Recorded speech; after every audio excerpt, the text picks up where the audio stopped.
বাংলাদেশের জন্য গতকাল থেকে মালয়েশিয়ার শ্রমবাজার উন্মুক্ত হয়েছে, এমনটাই জানিয়েছেন প্রবাসী কল্যাণমন্ত্রী আরিফুল হক চৌধুরী।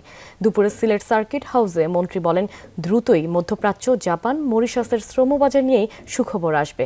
এর আগে আমেরিকার 250 বছর পূর্তি উপলক্ষে দেশটির রাষ্ট্রদূত ব্রেন্ট টি ক্রিস্টেনসনের সাথে সৌজন্য সাক্ষাৎ করেন মন্ত্রী।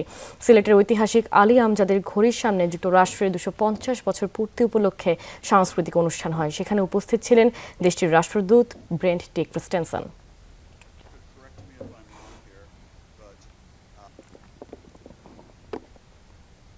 মিডল ইস্ট সব জায়গায় আমাদের শ্রমবাজার খুলে যাবে ইনশাল্লাহ, খুলে গেছে অলরেডি। মালয়েশিয়া গতকালকে খুলে গেছে। হ্যাঁ, তো এখন আমাদের শ্রমবাজারে আমাদের মিডল ইস্টে আমাদের জাপান, আমাদের কোরিয়া, আমাদের মরিশাস, আমাদের এটাকে ওমান, সৌদি আরব, হ্যাঁ ইনশাল্লাহ